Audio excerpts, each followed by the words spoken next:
Oi, todo mundo. Eu espero que vocês estejam me ouvindo. Hoje a gente começa um ciclo virtual de uma atividade que eu tenho realizado na Associação Cultural Esportiva Nipo-Brasileira de São Carlos, que a gente chama de bate-papo literário. E qual que é a história do bate-papo literário? A SEMB ela tem uma biblioteca, um acervo em japonês, inglês, português sobre Japão. E já há algum tempo, como uma iniciativa para divulgar o acervo, nós temos tentado, eu e o diretor da biblioteca, em apresentar, pelo menos para a população de São Carlos, interior de São Paulo, alguns livros, né, desse acervo para incentivar a leitura, ainda mais para aqueles que estão interessados em conhecer mais o Japão, cultura japonesa, de modo geral. E desde o ano passado nós estamos fazendo esses encontros presenciais, quer dizer, né? Contexto pré-Covid, esses encontros presenciais em que eu apresentava esses livros lá, como se fosse um clube de leitura, mas um pouco mais solto, né? Não exige essa necessidade das pessoas lerem, acompanharem os encontros e lerem os livros ao mesmo tempo, mas sim apresentar, né, para o pessoal da SEMB os livros que tem à disposição, o conteúdo, né? Eu faço uma análise geral. Nesse contexto que a gente está vivendo agora de pandemia, né, em 2020, nós decidimos mudar o formato e hoje é o primeiro encontro virtual que eu faço para o bate-papo literário. E infelizmente os outros eles não foram gravados, né? Assim, foi um encontro realmente presencial, mas a partir desse, né, essa transmissão ela está sendo gravada, vai ser colocada nos canais do Japanologia, aqui no Facebook, lá no YouTube, também vai para o canal da biblioteca da SEMB São Carlos, também esse vídeo. Para quem quiser assistir depois e nesse ano já tem vários livros que eu escolhi a dedo para apresentar para vocês ao longo, né, desse ano como um todo, né, tem vários encontros previstos aí. E esses livros que eu escolhi, não tem só livros, tem também alguns mangás. Eu escolhi mangá também para essa seleção, para mostrar o Japão e a cultura japonesa de vários ângulos, vários aspectos. Então, assim, tem alguns livros que são da minha área de pesquisa, que é estudos japoneses ou Nihon Kenkyu. O livro de hoje é um livro dos estudos japoneses e também é um livro muito caríssimo, a antropologia. Mas também tem outros livros que eu escolhi para discutir esse ano sobre literatura japonesa, alguns aspectos da sociedade japonesa contemporânea, literatura japonesa clássica, literatura japonesa contemporânea também.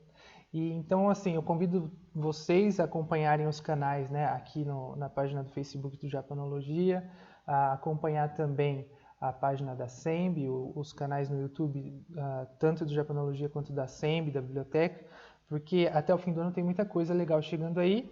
E o legal dessa vez, dessa iniciativa, por ser online, né, a gente percebeu que o alcance é bem diferente, né, do que tinha sido realizado até então, né? Antes era um alcance bastante, era limitado, né, à cidade de São Carlos, e agora com a internet e as gravações posteriores, a gente imagina que vai alcançar outros lugares também aí do país como um todo e também fora do país.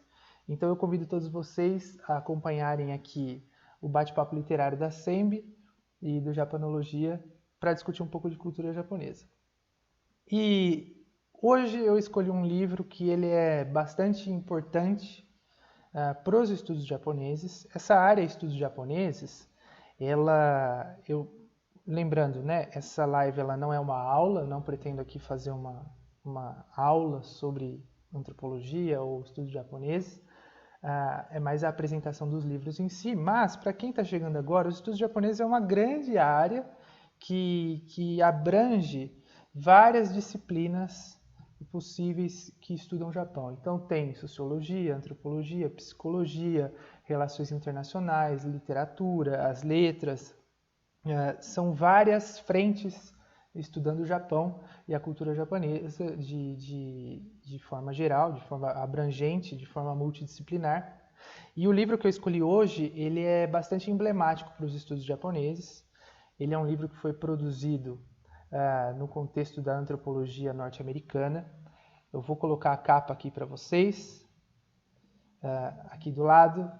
O livro de hoje que eu vou discutir é O Crisântemo e a Espada, Padrões de Cultura Japonesa, da Ruth Benedict, uma antropóloga famosa norte-americana. Ela produziu esse livro num contexto muito particular, muito específico, no Japão, em momentos difíceis, né, de guerra, de Segunda Guerra Mundial, e ela conseguiu produzir um livro muito interessante. A edição que eu tenho aqui comigo é da Tuttle Publishing. A capa que vocês estão vendo aí é uma outra edição da Tuttle, mas na verdade é o mesmo livro. A Tuttle, para quem não conhece, ela é uma editora fundada, né, por um norte-americano, e é uma das maiores editoras que trazem conteúdo sobre o Japão em inglês. Ou seja, a Tuttle ela é uma das maiores difusoras de livros, não só de estudos japoneses, mas também de literatura japonesa e entre outros, aqui para o Ocidente de modo geral. Mas o legal é que esse livro pode ser encontrado em português também. Se vocês procurarem O Crisântemo e a Espada, ele é um livro que foi lançado em português há vários anos. Nas minhas aulas eu recomendo ele, assim, é um livro bastante interessante para a gente debater. E foi, talvez eu tenha escolhido esse livro aqui porque ele causou um grande impacto, não só nos estudos japoneses, mas também na própria antropologia, que é a maneira como a gente pode fazer uma pesquisa, no caso, para tentar entender essa cultura japonesa, ou como ela chama, né, os padrões de cultura japonesa, ou uma sociedade japonesa, de um jeito diferente, uma abordagem bastante diferente. Esse livro ele foi produzido no contexto da Segunda Guerra Mundial, e ele foi produzido sob encomenda. O governo dos Estados Unidos encomendou o livro para Ruth Benedict para que ela mostrasse para os soldados americanos, para as autoridades americanas que estavam prestes a ocupar o Japão, como a sociedade japonesa funciona, como os japoneses se pensam. Ou seja, tem essa ideia de um trabalho encomendado pelo governo americano, assim, tem, né, um viés utilitarista meio complicado, meio polêmico, assim, meio estou sendo generoso, bastante polêmico. E ela escreveu esse livro usando técnicas que são muito diferentes do usual na antropologia, né, na antropologia social, na antropologia cultural, que nós antropólogos, assim, não é uma regra, mas existe a ideia, né, da antropologia orbitar essa pesquisa de campo etnográfica, a etnografia, em que o antropólogo ele se desloca, ele vai morar dentro daquela sociedade que ele está estudando, ele vai ficar um período prolongado lá, e nesse momento em que ele fica deslocado, né, ele fica nessa outra sociedade que ele está estudando, ele tenta entender como essas pessoas se pensam o mundo, enxergam as coisas, né, como elas concebem o mundo, como elas vivem cotidianamente no mundo. É uma metodologia muito interessante para a gente. Para a antropologia ela é fundamental e também é uma metodologia que permite que nós possamos enxergar algumas coisas que passariam batido, por exemplo, numa entrevista rápida, ou em formulários, ou em questionários. É uma metodologia que permite a gente enxergar algumas sutilezas, né? Ela envolve um trabalho bem longo, né? As pesquisas etnográficas elas não são curtas, elas são bastante prolongadas e elas envolvem também o envolvimento do antropólogo na hora de se preparar para fazer essa pesquisa etnográfica. E geralmente, né, mais uma vez, não é uma regra, mas geralmente nós na antropologia a gente se vale da pesquisa etnográfica. E no caso da Ruth Benedict, ela não podia fazer isso, obviamente, por conta do contexto da Segunda Guerra Mundial, em que os Estados Unidos e Japão eram inimigos, né? Os Estados Unidos do lado dos aliados e o Japão do lado do eixo. Então isso daí impossibilitava, né, que a Ruth Benedict estivesse no Japão para conduzir uma pesquisa de campo lá. Então já é uma situação bastante particular em que ela conduziu essa pesquisa e a forma como o livro foi confeccionado. E uma das características que eu acho muito legal desse livro é que ela mostra para a gente que é possível, a antropologia ela tem um alcance e um poder de fogo muito interessante para fazer uma pesquisa sólida, né, densa, com outras ferramentas e técnicas que a gente usa em pesquisa, né? Então ela se vale muitas vezes de entrevistas com imigrantes e descendentes de japoneses nos Estados Unidos, ela se vale de documentos, então ela faz um compilado de informações que ela consegue coletar nos Estados Unidos para criar, então, para tentar entender como funciona essa sociedade japonesa e como os japoneses pensariam, né, o cotidiano, a vida, né, como eles entenderiam, ainda mais nesse contexto complicado que é a primeira metade do século XX e depois o contexto da Segunda Guerra Mundial. É interessante. Isso daí, obviamente, como eu falei antes, tinha um interesse muito claro, né, do governo norte-americano, um interesse de guerra para entender o que estava acontecendo lá no Japão e também para dar ferramentas como uma técnica de dominação, né? Assim, é um livro que precisa ser pontuada essa particularidade dele, né? Ele foi encomendado, ele tem um propósito aí bastante polêmico, mas ainda assim, talvez o maior mérito dele é que mesmo tendo sido encomendado nessa situação bastante nefasta, nessa situação bastante polêmica, ele trouxe para a gente, e ainda continua trazendo, porque pesquisadores de Japão, não só antropólogos, mas assim, várias pessoas conseguem ainda aproveitar esse livro, boa parte dele, algumas inferências que ela tirou com essa pesquisa dela, são úteis para a gente entender como funciona a sociedade japonesa, alguns elementos da cultura japonesa, mesmo contemporânea, pensar, por exemplo, como a sociedade japonesa se organiza, a ideia de uma família japonesa. E uma das questões que eu acho super interessante, fazendo essa live agora, estou aqui em São Carlos, no interior de São Paulo, nós, aqui no Brasil, nós temos uma relação bastante particular com o Japão, né? Desde 1908 nós temos recebido vários imigrantes japoneses e outras minorias étnicas que vieram do Japão para cá.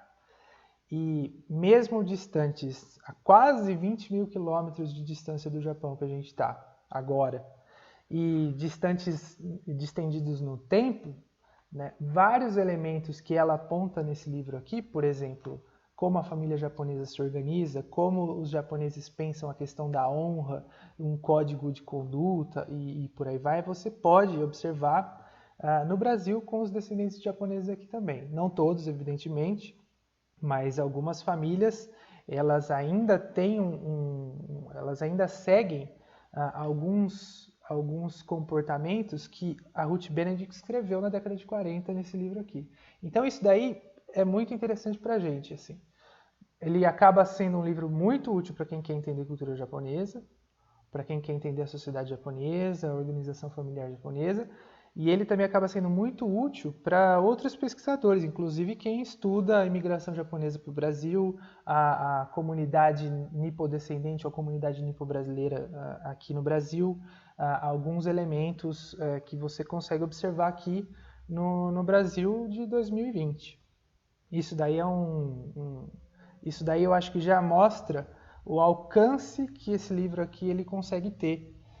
Evidentemente ele tem algumas críticas a ele, né? Eu vou abordar elas, mas ele tem um alcance poderoso nesse sentido.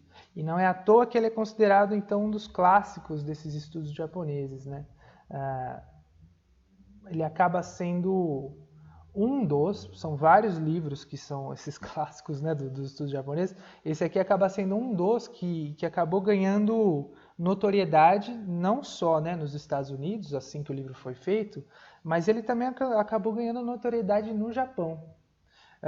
Os japoneses, eles posteriormente, né, eles tiveram acesso a esse livro, e esse livro acabou sendo interpretado ou reinterpretado de maneiras muito interessantes no Japão. Se a gente for parar para pensar, para um leitor japonês, era uma visão de fora sobre a sociedade japonesa, mas ela trouxe alguns elementos que para os japoneses do momento, do pós-guerra, né, acabam ecoando, né, acabavam ecoando em algumas características que inclusive a própria academia japonesa estava interessada. Isso daí a gente chama dentro de toda essa gama desses estudos japoneses, a produção de textos que pensam uma teoria de japonidade ou japonicidade, em japonês Nihonjin Iron, e esse livro acaba entrando nessa onda também. Um público leitor japonês acaba pegando esse livro e, mais uma vez, não são todos, mas várias pessoas pegam esse livro e falam, não, ela realmente entendeu alguns elementos marcantes da sociedade japonesa. É óbvio que a gente precisa tomar cuidado com esse tipo de afirmação, porque ela acaba sendo generalizante demais, né? E também tem alguns interesses, né, dessas pessoas que estão falando isso, pensando num povo japonês como algo diferente do resto do planeta, né? Assim, existe uma questão identitária também, mas existe uma ideia da produção de um discurso de uma unidade japonesa, de que o povo japonês teria características muito marcantes, bem definidas e diferentes do resto do mundo, e então tem um interesse também da maneira como esse livro foi interpretado no Japão. Mas isso daí também mostra o poder de fogo dela, né? Para o bem e para o mal, como ele acaba sendo incorporado no Japão. Tem algumas críticas a ele, evidentemente, eu vou passar bem rapidamente por elas. Uma delas é a ideia que a gente discute bastante na antropologia sobre a ideia da autoridade etnográfica, que ela não sendo japonesa, ela não nascendo no Japão, ela não convivendo com os japoneses, como que ela conseguiria entender essa suposta mentalidade japonesa ou a maneira japonesa de se pensar, né? Algumas pessoas criticaram esse aspecto, pensando que falha a ela em alguns elementos que ela traz no livro, parece que ela não consegue captar algumas coisas importantes. Isso daí é um alerta para quem for ler. É um livro que ele não é muito grande, ele não é difícil de ser lido e ele tem muitas coisas interessantes. Eu recomendaria, se vocês pudessem, né, nesse momento de pandemia, a gente fica muito dependente das compras online e tudo mais, mas procurar a versão em português, que é um livro legal de ler. Então tem essa crítica que acontece, e se você for ler o livro, eu já estou te dando aqui, não sei se é um spoiler, né, mas é um alerta para quando você estiver lendo esse livro, que apesar dele trazer uma noção, uma impressão de que existe aqui uma mentalidade japonesa, essa ideia de mentalidade japonesa, essa expressão eu critico bastante, né, nas minhas aulas, eu acho que é um pouco complicado. Existe aqui um processo de fabricação de estereótipos em torno dos japoneses, né? Fica parecendo que os japoneses têm algo no cérebro deles, sei lá, composição fisiológica, composição química, que eles teriam uma mentalidade particular. E isso daí é bastante questionável, né? Mas fica uma impressão de que ela conseguiria, no livro, tratar a sociedade japonesa de um modo talvez homogêneo, né? Isso daí gera uma distorção que pode levar algumas pessoas a pensarem que os japoneses têm uma mentalidade específica e que ela conseguiu capturar isso daí de uma forma ou de outra.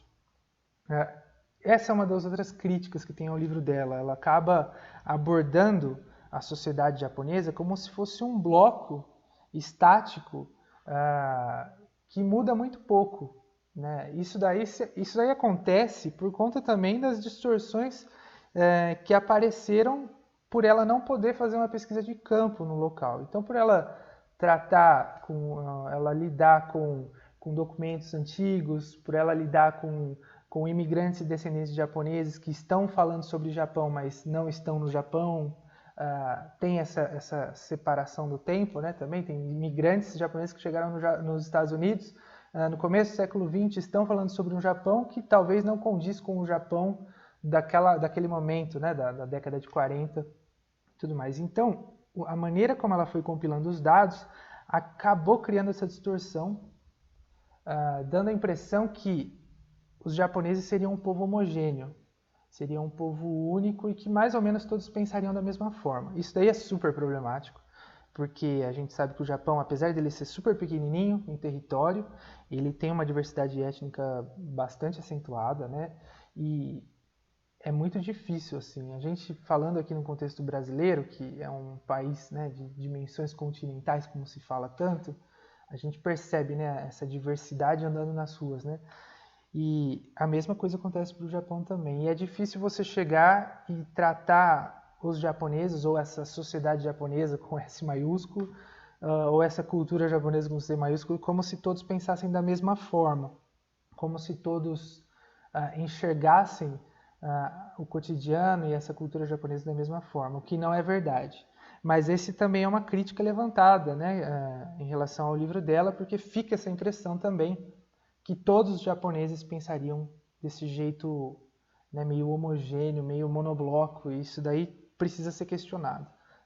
Ainda mais hoje em dia, nesse contexto de século XXI, em que existem os debates que são legítimos, né, sobre representatividade, sobre minorias, sobre a diversidade que se encontra, né, os processos de violência, apagamentos históricos que aconteceram, inclusive no Japão. Isso daí essa bola precisa ser levantada, né? Então fica um outro alerta para quem for ler esse livro aqui. Apesar dele trazer impressões muito legais para a gente pensar sociedade, cultura japonesa, família japonesa, ele pode não estar falando de todo mundo. E muito provavelmente ele não está falando de todo mundo. Só que o livro, a maneira como ele foi confeccionado, dá a impressão que ele está falando de toda a sociedade japonesa, que mais ou menos todo mundo pensaria da mesma forma, né? Eu acho que essas são as principais críticas, né, do Crisântemo à Espada, que a gente precisa ter de modo bastante claro antes de continuar, né, a discussão aqui. Esse livro tem algumas outras características, assim, eu tive que fazer um recorte, né, porque o bate-papo literário que a gente faz lá na Assembly não é para ser muito longo. Essa live aqui ela não é para ser muito longa, mas eu fiz um recorte de algumas coisas que eu acho muito legais para falar sobre o livro, que vale a pena se você estiver interessado.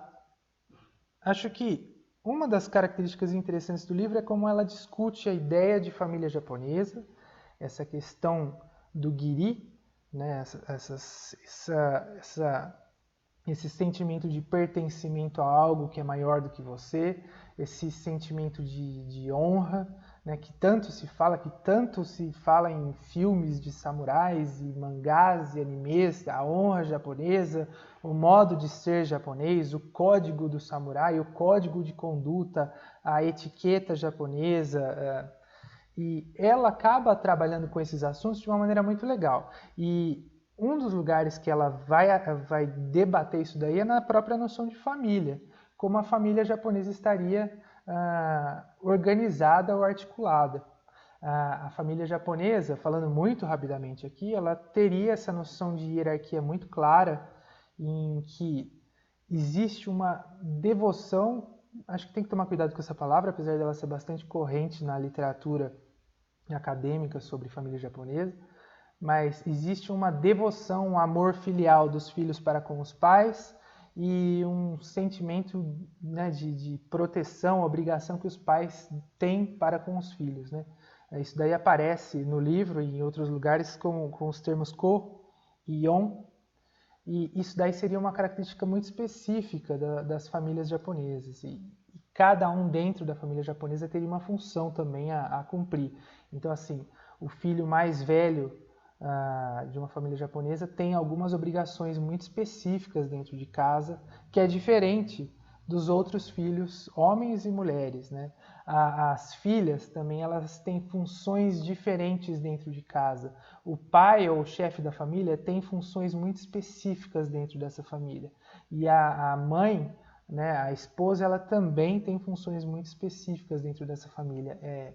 De certa forma, existe um código, né, na maneira como essa família se pensa. E isso é interessante porque a Ruth Benedict conseguiu sintetizar de um jeito muito legal.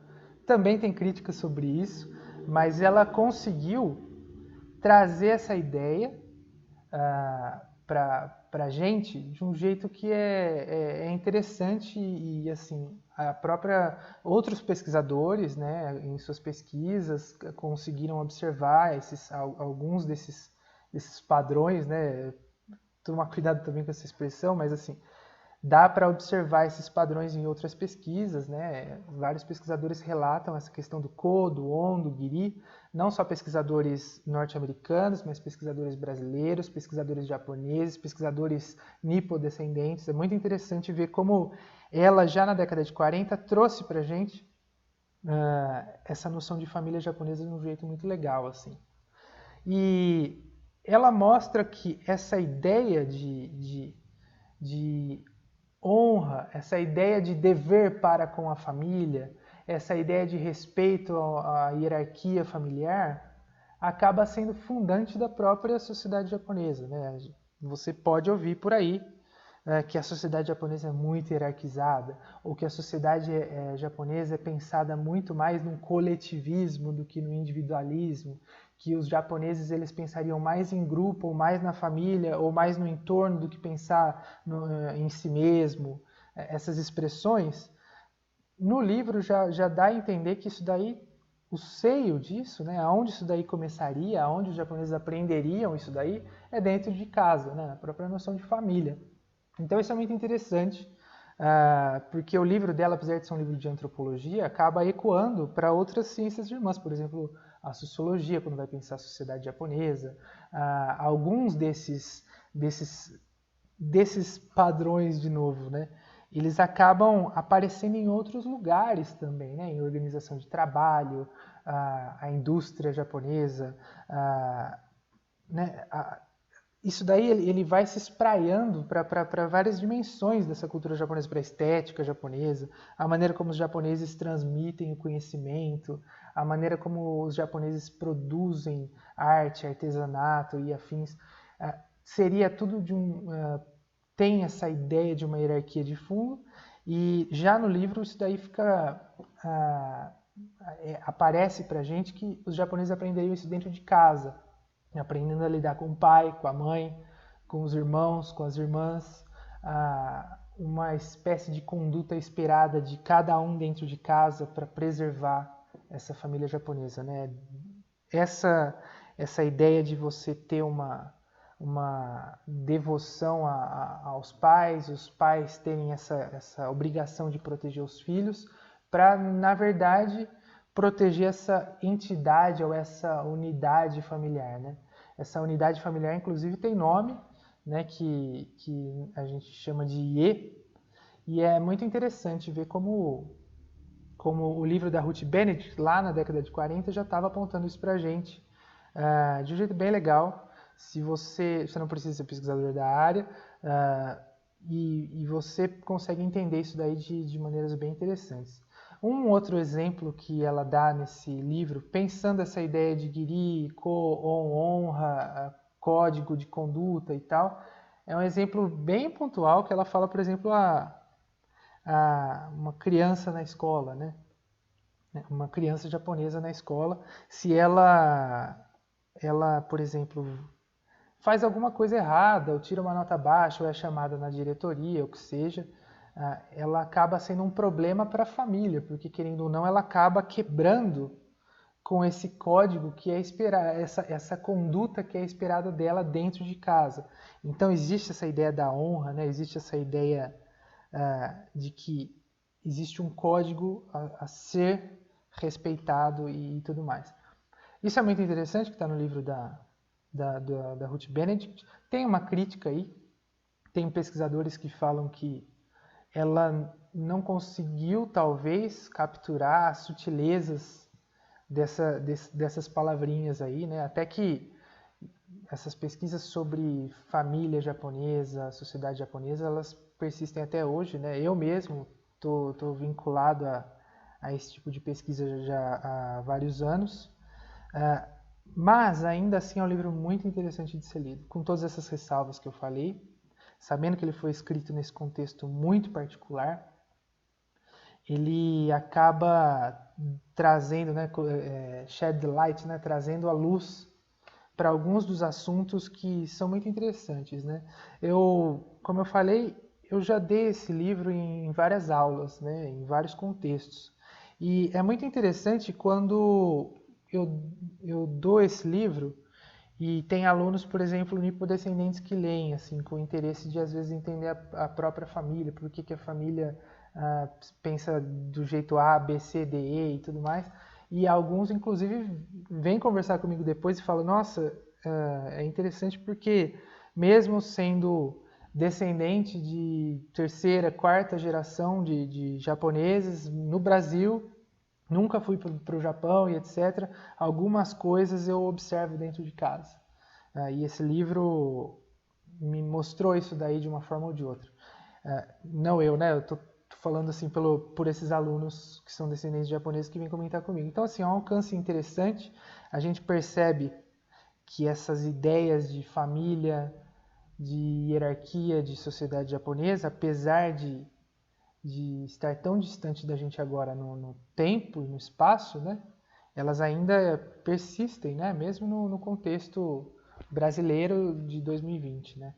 E mais uma vez, tomando cuidado com esse tipo de afirmação, porque não são todos os descendentes que afirmam esse tipo de coisa aqui no Brasil, mas é interessante que alguns percebem esses ecos e que já estava lá delineado no Crisântemo e a Espada. Essa daqui é a minha sugestão de leitura para vocês. Mais uma vez, é um livro que está disponível em português, ele já está disponível no mercado brasileiro já faz um bom tempo. Então, assim, se você é pesquisador da área, provavelmente você já teve que passar por esse livro em algum momento ou outro. É muito difícil, né, a gente não passar por esse livro. Se você é da antropologia, muito provavelmente você também já leu isso daí em disciplina ou para fazer alguma prova e tudo mais. Mas se você não é pesquisador, eu não acho que isso daí é um impedimento para ler o Crisântemo e a Espada, né? Até que eu escolhi ele para começar esses nossos encontros virtuais aqui, né? Para a gente abrir, né? As discussões aqui do bate-papo literário. E, assim, tem outros livros que, de certa forma, dialogam com esse daqui, que foram produzidos, inclusive, por japoneses. Um deles, por exemplo, uma antropóloga japonesa, Tie Nakane, escreveu a sua tese chamada Sociedade Japonesa. E ela também mostra, na tese dela, essa ideia de uma sociedade que se pensa horizontalmente, se pensa em grupo, ao invés de dar preferência para um indivíduo como nós enxergaríamos aqui no Ocidente. Tal.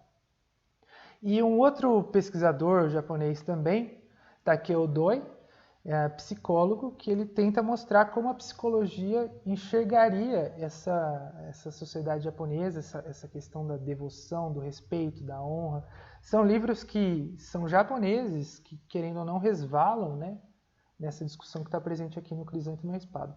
Então essa daqui é a minha primeira sugestão. Eu vou voltar aqui em outras lives do Bate-Papo Literário, trazendo outros livros de estudos japoneses para a gente discutir também.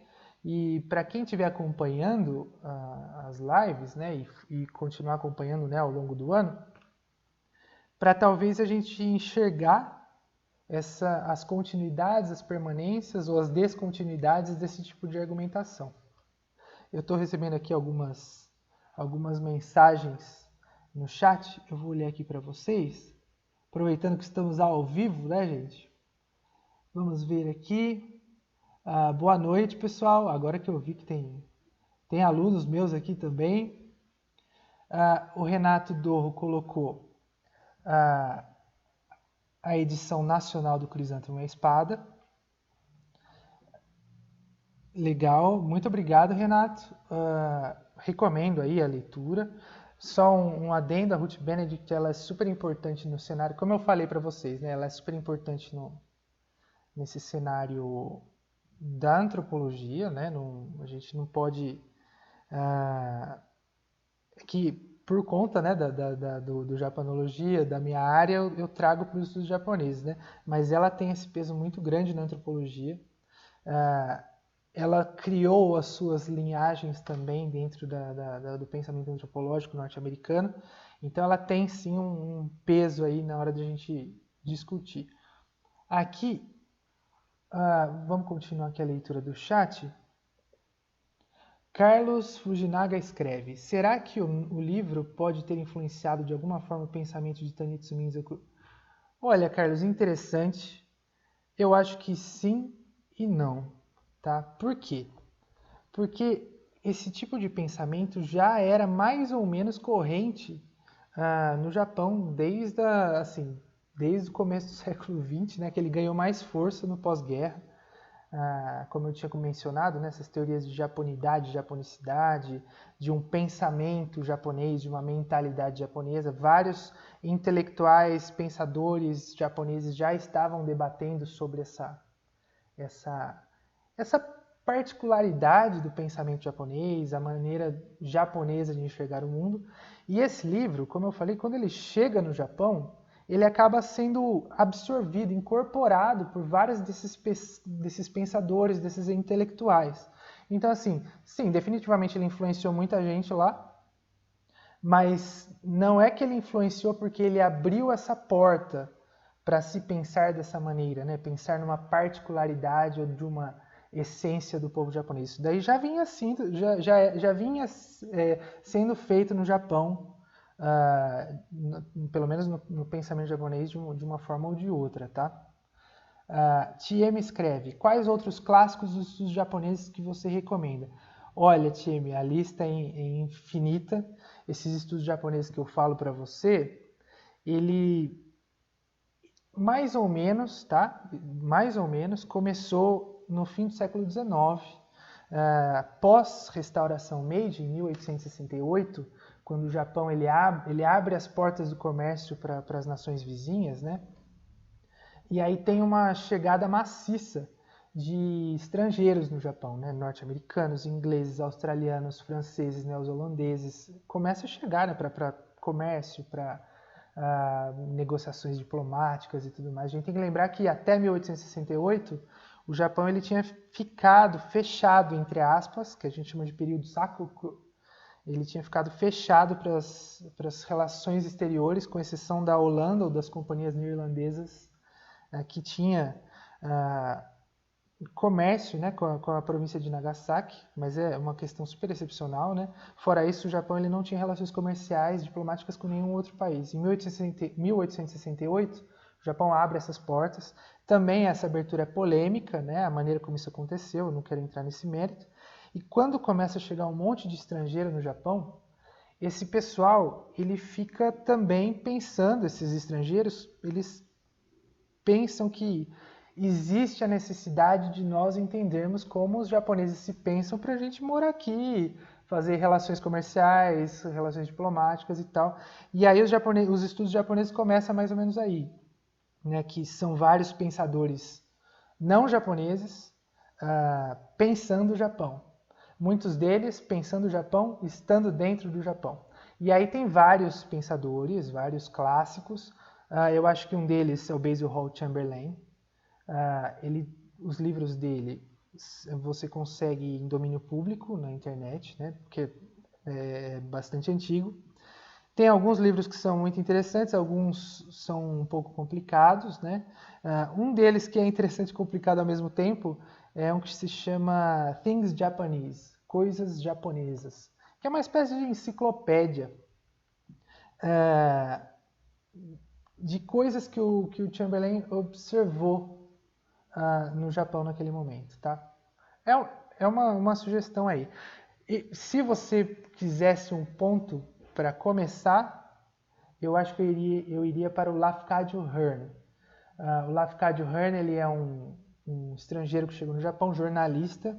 e a missão dele era escrever sobre o Japão para fora, então para os Estados Unidos, para jornais norte-americanos e tudo mais. E aí é a leitura de um norte-americano que acabou de chegar no Japão, que está se abrindo, que está passando pela sua primeira revolução industrial, e ele escreveu alguns livros emblemáticos nesse sentido, né? Falando sobre essa transição, né? Lembrando que esse pessoal, né, principalmente o Lafcadio Hearn, esses textos eles são impregnados com preconceitos, né? Não tinha ainda um cuidado, um refinamento técnico mesmo, um refinamento teórico para essas pessoas conseguirem tentar tirar o preconceito do texto. E esse preconceito que eu falo não é só um preconceito no sentido negativo, né? Tem algumas coisas que o Lafcadio Hearn fala nos livros dele, que com certeza ele estava achando que estava falando muito bem dos japoneses, mas sabe que não é bem assim, né?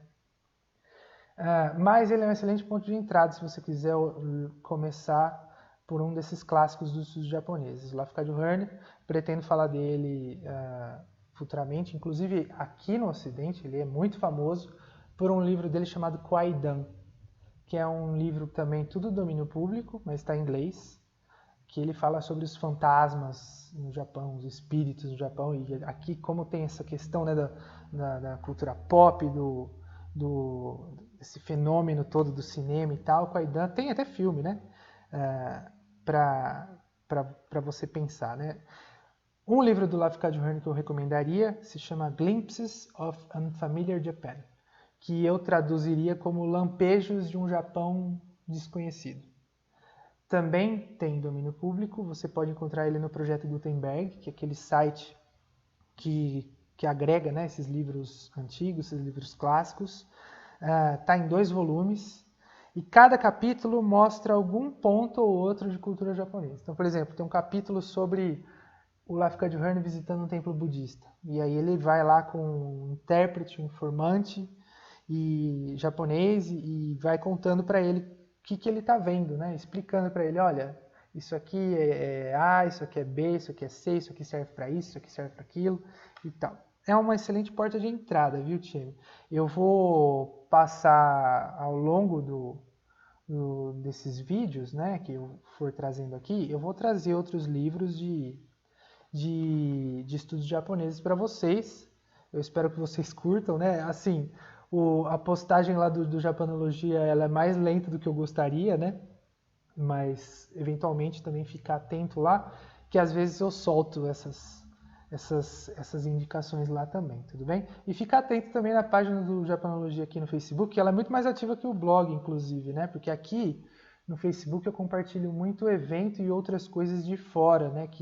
Por exemplo, agora há pouco eu compartilhei um evento que vai ter lá no Japão, em Nagoya, super interessante, falando da situação do Covid lá. Para quem estiver no Japão agora assistindo, tá aí uma sugestão também. E alguns outros eventos que acontecem aqui no Brasil, agora online, então fiquem atentos aí na página do Facebook. Tudo bem? Vamos lá para o Celso Shiroma, ele escreve: ouvi dizer que no Japão um casal teve que pedir o divórcio para que a mulher pudesse manter seu sobrenome, e alguns problemas que teve com a sociedade.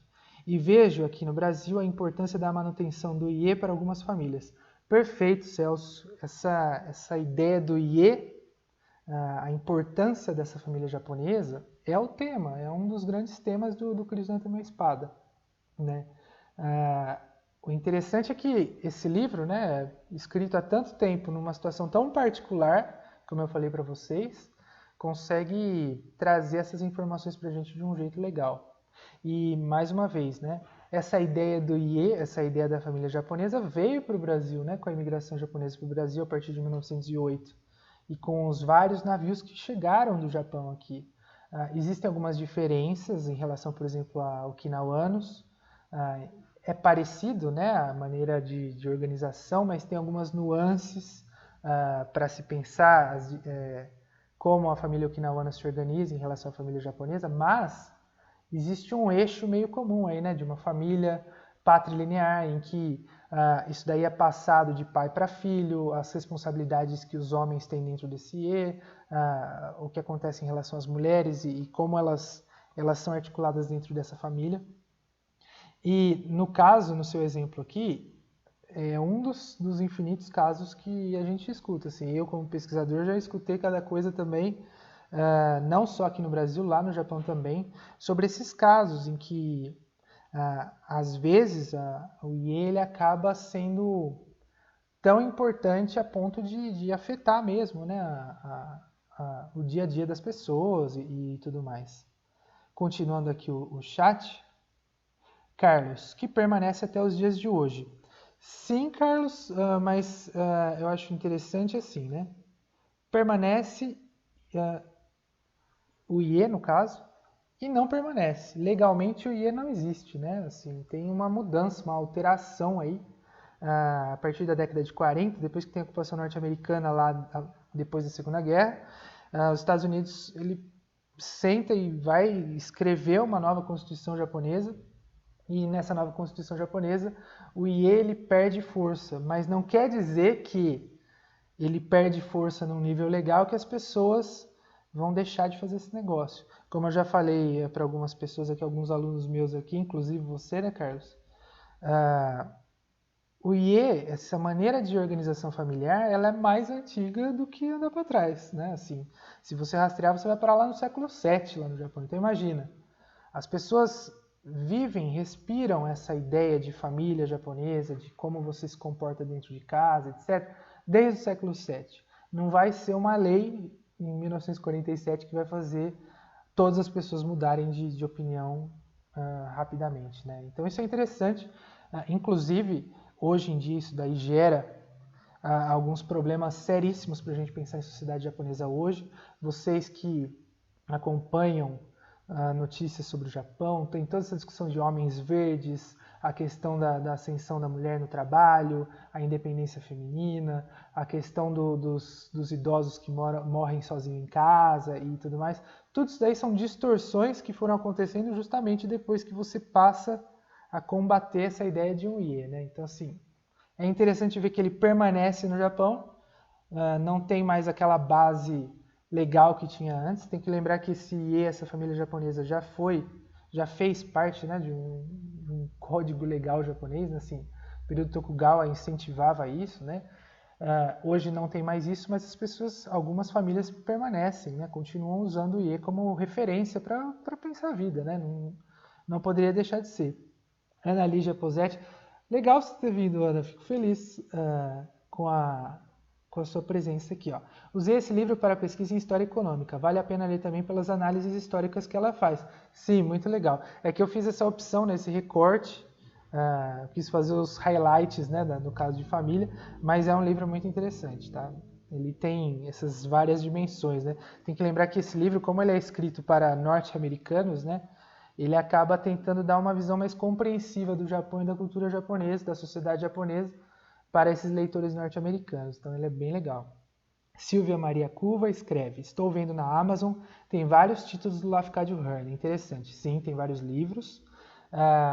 Na Amazon, dá uma procurada, porque como esses livros são de domínio público, tem alguns na Amazon mesmo que eles são gratuitos, e-books, tá, gente? Eu trouxe alguns aqui comigo do Japão, físicos, né? Aqui no Brasil é difícil você achar físico, né? A não ser que você importe, né? E geralmente eles são tijolos, né? São livros gigantescos, né? Em e-book vocês conseguem muito fácil, e se vocês procurarem direitinho lá na Amazon, vocês vão conseguir tudo gratuitamente. TM, muito obrigado, títulos anotados. Obrigado a você, TM, pela pergunta. Renato escreve: Kwaidan, Assombrações por Lafcadio Hearn. Aí, legal que o Kwaidan ele foi, né, traduzido. Inclusive, o Renato ele é o diretor da biblioteca da SEMB. Esse livro tem na SEMB? Eu acho que tem lá, né? Essa versão em português aí. Vamos ver aqui. Eduardo Amini, link do projeto Gutenberg, mencionado para download gratuito das obras do Lafcadio Hearn. Muito obrigado, Eduardo. Eu acho que pode ajudar as pessoas aí, para quem estiver procurando os livros do Lafcadio Hearn. Tem aí vocês vão encontrar uma seleção gigantesca de coisas dele, para pensar esses estudos japoneses e tudo mais. Tudo bem? Alguém tem mais alguma dúvida? Algum comentário? que queira fazer sobre o livro do Crisântemo e a Espada aqui no chat. Lembrando que esse chat, infelizmente, ele não vai aparecer lá eu vou colocar esse vídeo, depois que a gente finalizar aqui a transmissão, vai lá para o canal do YouTube do Japanologia, que é novo, né? Eu não coloquei nada lá ainda, vai ser o primeiro vídeo lá. Então, infelizmente, o chat não vai para lá, e por isso que eu li os nomes de vocês, para as pessoas entenderem de onde estão vindo essas perguntas e que não são vozes da minha cabeça, né? Mas eu espero que eu tenha ajudado vocês de alguma forma. Vou esperar mais um pouquinho para ver se tem algumas questões.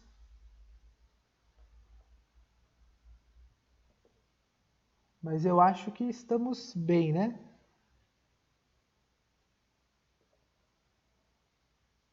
Bom, pessoal. Então, essa daqui foi a nossa primeira live do bate-papo literário da SEMB com o Japanologia. Eu queria agradecer o Renato e a SEMB, evidentemente, e o Renato pela iniciativa, né? Que a gente está... essa ideia do bate-papo literário, de cursos da SEMB tem dado muito certo lá no sentido de difusão, divulgação de cultura japonesa, e eu acredito que essas lives elas são interessantes, né, e os vídeos depois que vão ficar gravados, para tentar ampliar, né, esse tipo de conhecimento, né, e eu fico super aberto para, inclusive, se vocês tiverem sugestões de pauta, se vocês quiserem algum post específico lá no Japanologia, ou quiserem que eu comente algum livro específico, algum filme, etc., os canais nas redes sociais aí do blog estão super abertos para vocês, e se eu tiver condições eu vou apresentar isso para vocês. Cecília Mieko Suzuki, como o livro foi recebido no Japão? Boa pergunta. Então, Cecília, esse livro ele foi recebido dessa forma que eu mencionei, né? Tipo, alguns pensadores japoneses que pensavam, que estavam buscando enxergar essa unidade do povo japonês, essa homogeneidade do povo japonês, essa particularidade do pensamento japonês, essas pessoas gostaram do livro, né? Então, assim, ele foi recebido de modo positivo por algumas pessoas, alguns pensadores no Japão.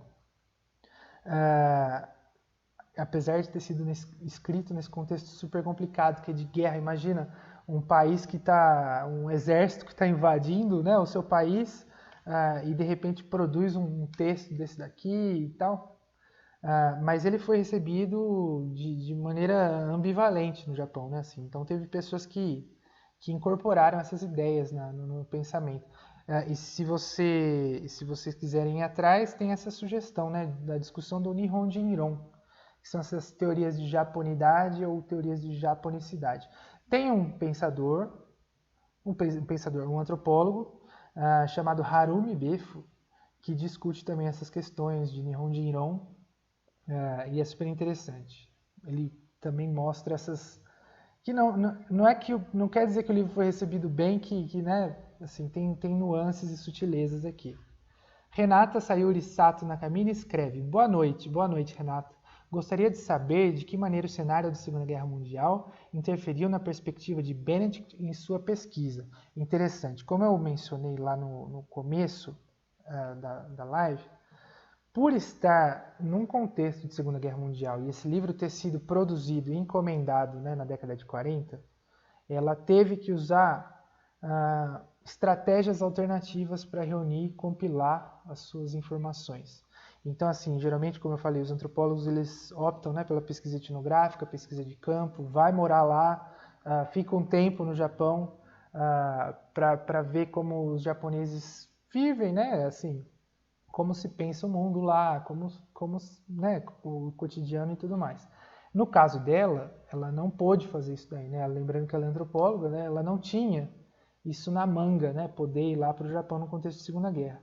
Então ela precisou adaptar algumas estratégias, ela teve que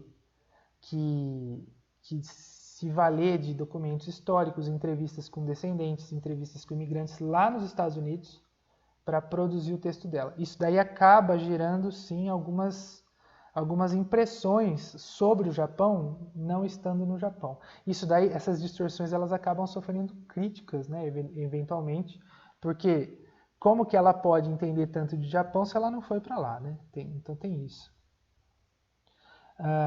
Então esse é um tipo de problema, né, da leitura dela, né?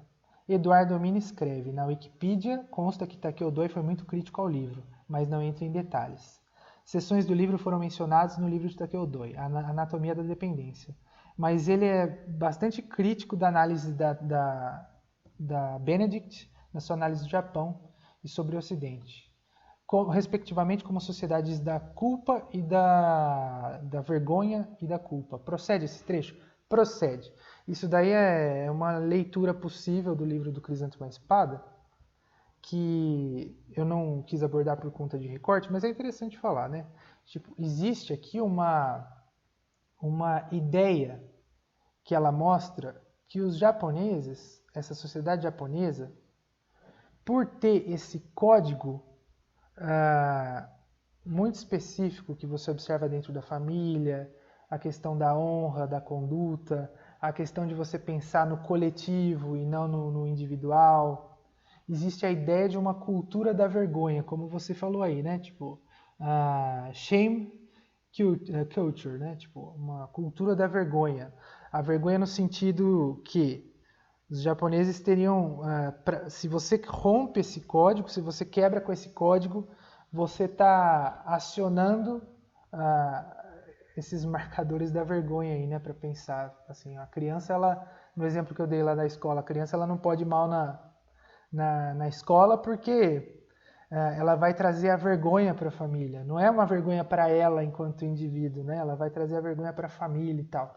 E aí existe essa leitura espelhada, eu não acho que é espelhada, mas comparando com o Ocidente, nós aqui, por focar bastante essa questão do individualismo, do ego, a gente não tem essa noção de vergonha em relação ao coletivo, a gente teria a culpa pelos nossos rompimentos de conduta individuais, né? Então, existe sim essa leitura possível, tá? E o Takeo Doi, como eu mencionei, ele é um cara que dialoga, né, com esse tema do Crisântemo à Espada, mas ele dialoga não no sentido, tô comprando, né? Dialoga no sentido de, pera lá, vamos fazer vamos apontar essas nuances, tá? Então foi muito legal esse seu comentário. O livro do Takeo Doi não tem em português, tá? Eu falei aqui, né, Anatomia da Dependência, mas dá para encontrar ele online, em sebos e tudo mais, tá? Continuando aqui o chat. A Helena Kojima, oi Helena, tudo bem? Ela escreve, só tenho esse sobrenome porque a minha tataravó manteve o nome do pai porque o meu tataravô adotou o sobrenome. É muito interessante esse seu exemplo, Helena, porque pelo sobrenome a gente já percebe esse código dentro da família japonesa, né? Como você tem obrigações com essa entidade ou essa entidade familiar, essa família, né? O sobrenome acaba sendo um marcador muito forte, né? Que como você passa esse sobrenome para frente, né?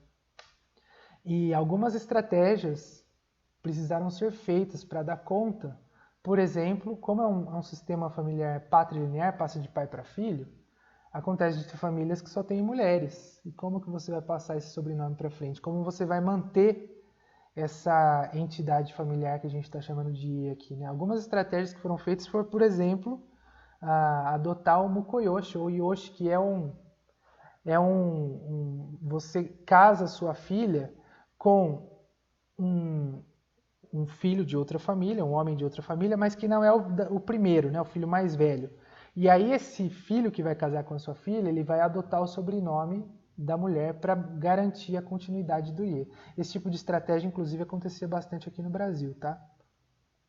Celso Shiroma, como o livro aborda a construção do Ie? Imagino que muito do que foi desenhado em Meiji tem sido considerado como modelo. Li, já não lembro onde, que no período Heian os homens cresciam na casa da mãe e visitavam as mulheres. Muito legal essa sua questão.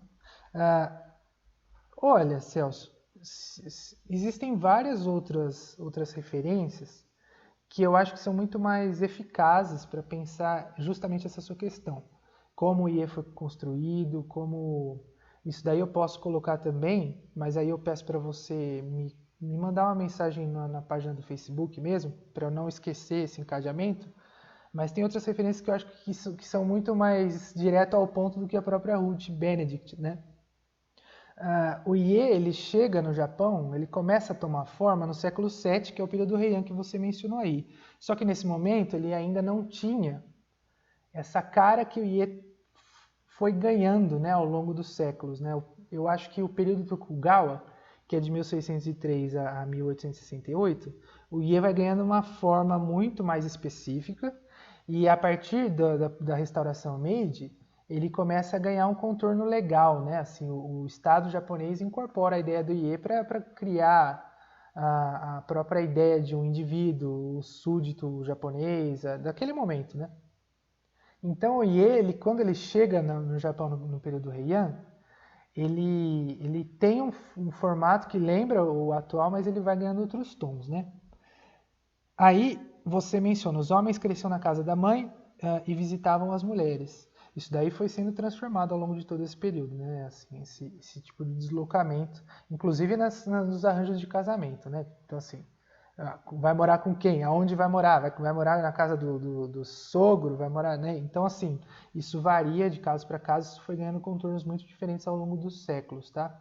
Então, assim, se você quiser saber sobre a construção do Ie, eu acho que tem outras referências que são muito mais precisas nesse sentido. Mas, mesmo assim, o livro da Ruth Benedict é muito bom para dar essa noção desse sistema familiar corrente no Japão e que transbordaria para fora da família e você conseguiria observar essa ideia, entre aspas, esse coletivismo na sociedade japonesa e tal, né? Ela mostra que isso tem lugar para começar e, né, no caso, a família.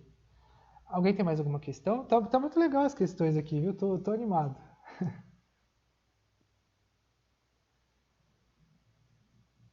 Até o momento.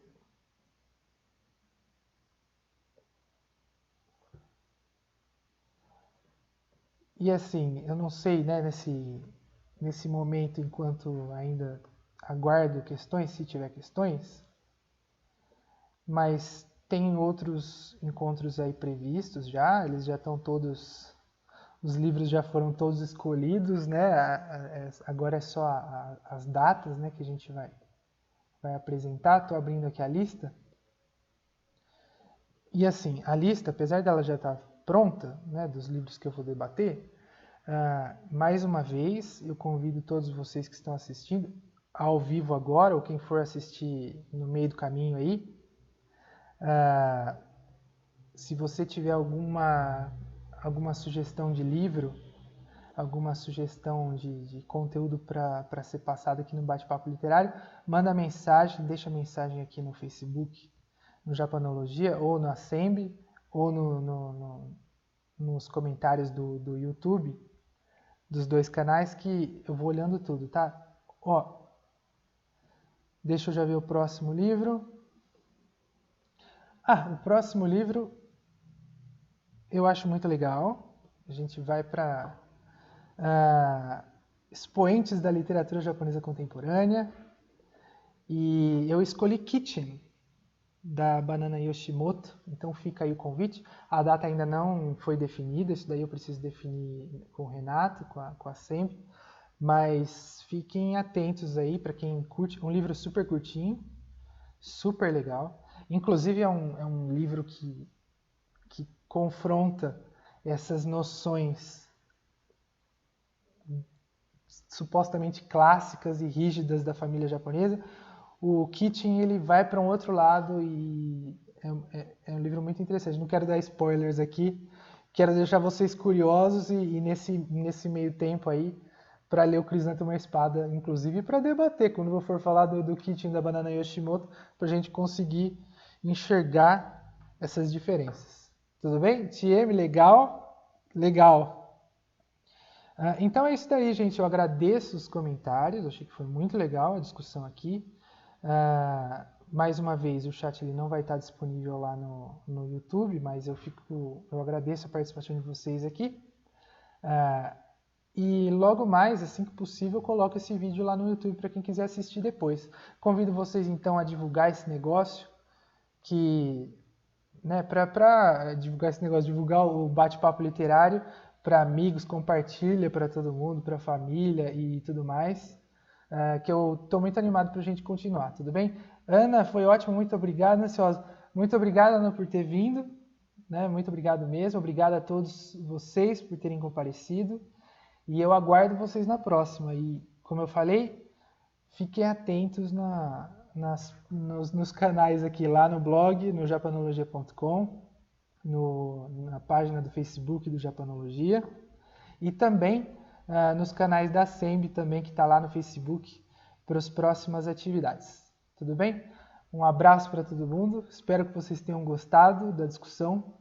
E a gente se vê até lá.